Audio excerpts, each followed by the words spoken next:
राहुल एक 28 वर्षीय युवक जो मुंबई के उपनगर में अकेला रहता था। एक निजी कंपनी में काम करता और ज़्यादातर समय अपने लैपटॉप या मोबाइल में व्यस्त रहता था। लेकिन पिछले कुछ हफ्तों से उसकी ज़िंदगी में एक अजीब सी हलचल शुरू हो गई थी। हर रात उसके कमरे में एक लाल रंग का दुपट्टा दिखाई देने लगा था। कभी वो उसकी अलमारी पर टंगा होता, कभी बिस्तर पर फैला होता और कभी तो खिड़की के पास हवा में लहराता हुआ नजर आता। शुरुआत में उसने सोचा कि यह उसका वहम है, लेकिन जब लगातार यह होने लगा तो डर उसके जहन में घर करने लगा। राहुल का अतीत भी उतना ही रहस्यमयी था। उसकी मंगेतर अनवी की 3 साल पहले एक कार दुर्घटना में मौत हो गई थी। शादी की तारीख तय हो चुकी थी, लेकिन अनवी कभी मंडप तक नहीं पहुंच सकी। अनवी को लाल रंग बहुत पसंद था, खासकर लाल दुपट्टा। उसकी हर तस्वीर में वह लाल दुपट्टे में ही होती थी। शायद यही वजह थी कि जब भी राहुल को वह दुपट्टा दिखता, उसके दिल में अनवी की छवि उभर जाती। एक रात राहुल की नींद खुली। उसने देखा कि लाल दुपट्टा उसकी छाती पे रखा हुआ था। वह चौंक कर उठा और कमरे की लाइट जलाई, लेकिन वहाँ कोई नहीं था। उसने सीसीटीवी कैमरा लगाने का फैसला किया।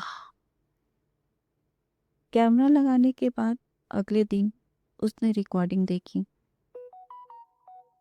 और जो उसने देखा उससे वह अंदर तक सिहर गया। रिकॉर्डिंग में दिख रहा था कि आधी रात को राहुल खुद उठता है, अपनी अलमारी खोलता है, उसमें से लाल दुपट्टा निकालता है और उसे धीरे से बिस्तर पर रखता है। राहुल को कुछ भी याद नहीं था। उसे समझ नहीं आ रहा था कि वह नींद में यह सब क्यों कर रहा है। राहुल एक मनोचिकित्सक से मिला। डॉक्टर ने बताया कि वह स्लीप पैरासोमिया का एक रूप हो सकता है, यानी व्यक्ति नींद में चल सकता है, बातें कर सकता है या कोई क्रिया कर सकता है, लेकिन ये क्रिया आमतौर पर उसके अवचेतन मन से जुड़ी होती है। डॉक्टर ने उससे पूछा, क्या आप अनवी के जाने के बाद कुछ अधूरा महसूस करते हैं? राहुल की आंखें भर आई। उसने कहा, मैंने उससे वादा किया था कि मैं उसे शादी के लिए लाल दुपट्टा खुद दूंगा। वो वादा अधूरा रह गया। एक रात फिर वही घटना हुई, लेकिन इस बार रिकॉर्डिंग में एक और अजीब चीज दिखी। राहुल के पीछे एक धुंधला सा चेहरा, अनवी जैसा दिखने वाला। अब मामला डरावना होता जा रहा था। क्या वाकई अनवी की आत्मा वहां थी या यह भी राहुल की मानसिक स्थिति का हिस्सा था?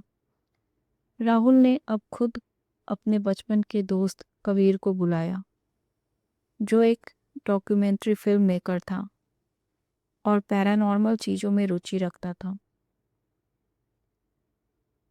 कबीर ने कमरे में और कैमरे लगाए और कुछ उपकरण जैसे ईएमएफ डिटेक्टर और तापमान मापक भी लगाए।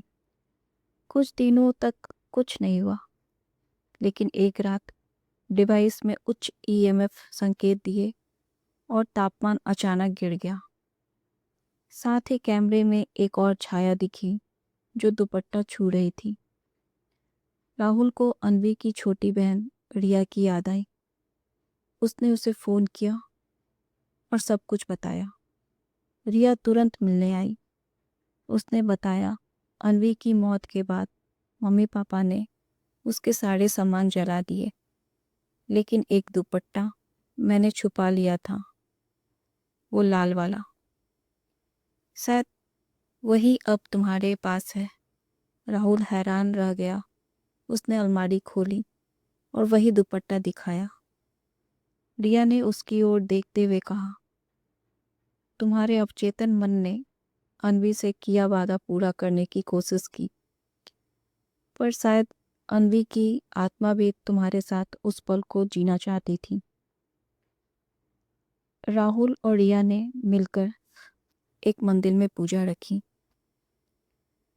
पंडित ने कहा, जिस आत्मा को अधूरी इच्छा हो वो तब तक भटकती है जब तक उसका संकल्प पूरा ना हो जाए। राहुल ने वो लाल दुपट्टा एक दीप के साथ नदी में प्रवाहित कर दिया और कहा, अनबी, मेरा वादा अब पूरा हुआ। उस रात पहली बार राहुल ने चैन की नींद सोई।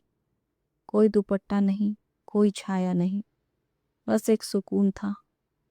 कुछ महीनों बाद राहुल और रिया फिर से मिलने लगे। एक दूसरे की पीड़ा ने उन्हें जोड़ दिया। धीरे धीरे दोनों के बीच एक रिश्ता पनपने लगा।